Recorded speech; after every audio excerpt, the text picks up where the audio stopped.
There are expenses that every business must incur at some point in order to do and stay in business. With technology, including online and automatic payments and debit cards, sometimes we forget that on occasion we need to write a check, at least conceptually. In QuickBooks, writing a check shows that we spent money somewhere. QuickBooks provides a few different ways that we can write a check. First of all, let's clarify that in this video, we're talking about writing a quick check for something informal, something for which we do not have an invoice or bill. When we take a look at the home screen, we notice that, of course, we could go through a variety of processes, including more traditional or detailed business processes. For example, making a purchase order, then receiving inventory, then entering the bill, and then actually paying the bill. Here, we're talking about something more simple. What we want to do is actually move over to the right side of the home screen, under Company Information, and simply click or tap the icon that says Write a Check.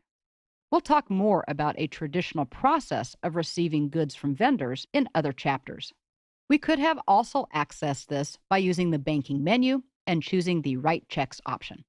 What I love is that the screen actually looks like a check, so it should be familiar to us, even if it's been a while since we actually filled out a paper check.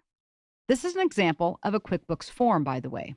It looks nice, it looks familiar on screen, and it offers a combination of fields that we can fill out by either typing information in or making selections from options provided. We'll use many forms to record different types of transactions, from purchase orders to estimates and sales to invoices, and even returns using QuickBooks.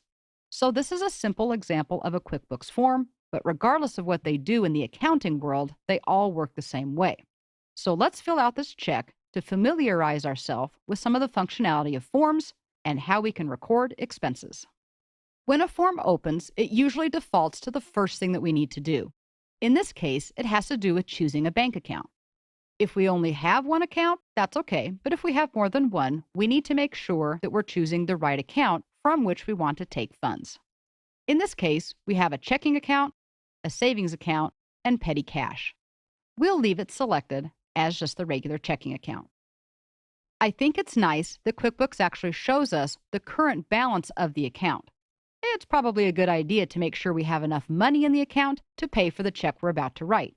Now, I'm going to tell you that this balance should be correct, but that is, of course, assuming that QuickBooks is up to date and all of the transactions related to this account have been entered. If it's not up to date, it's okay. QuickBooks will still let us write a check against an account from which there is not enough money. But obviously, in the real world, we better make sure that the money's there when we present the check. We may then want to go down and enter an actual check number, especially if we wrote a physical check out of a checkbook.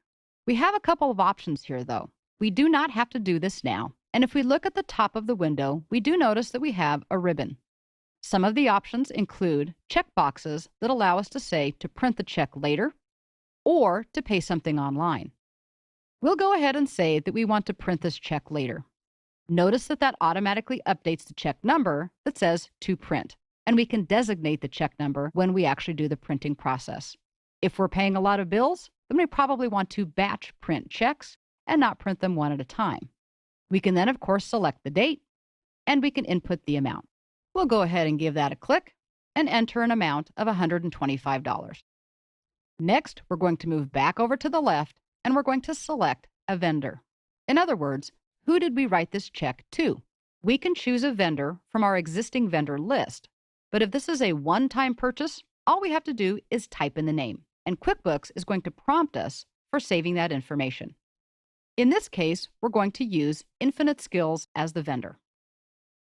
As soon as we press Tab or otherwise move off of the field, QuickBooks will prompt us that Infinite Skills is not in the name list. We have two options at this point. We can go through the full setup process, which we cover in a later chapter on vendors, or we can do what's known as a quick add. When we choose to do a quick add, QuickBooks needs to know just one more piece of information, and that is, should this be entered as a vendor, a customer, an employee, or other? I like to follow generally accepted accounting principles, but I also like things to be tidy and organized. Generally, I do not recommend using things like other categories because there are better places and more specific places to store things. However, If this happens to be a vendor that we do not do business with on a regular basis, we might want to go ahead and put them in the other category for the simple reason that it will keep our vendor list a little bit cleaner and easier to work with.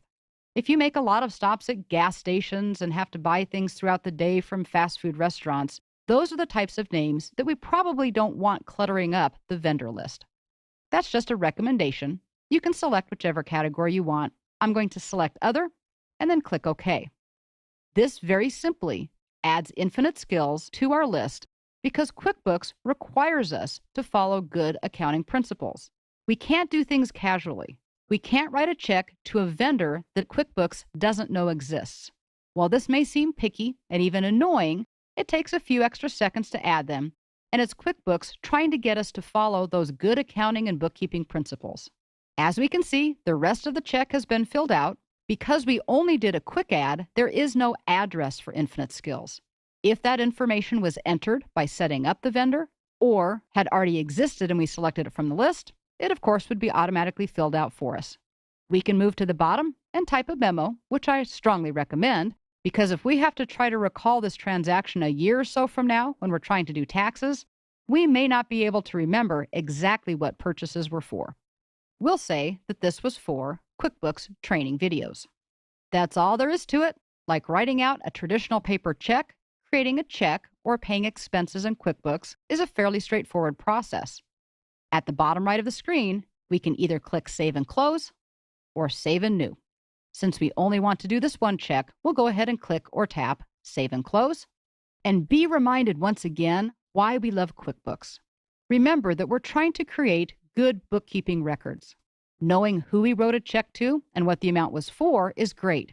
And even though we entered a memo, that doesn't really tell QuickBooks what the expense was for.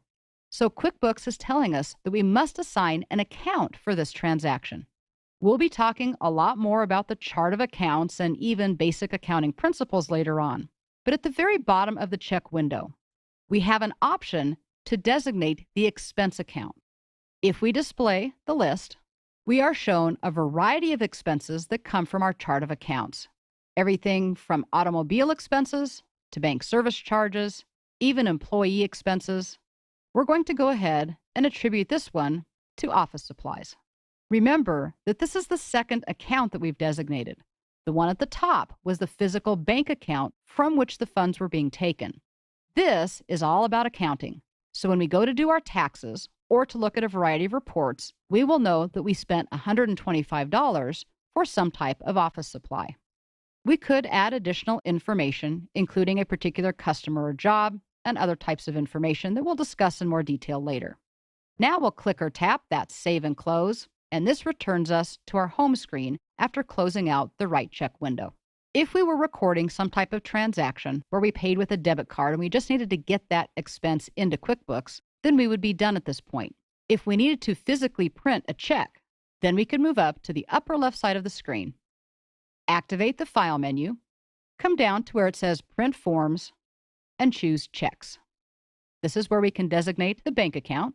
If we had multiple checks entered, we could select which one or ones we wanted to print.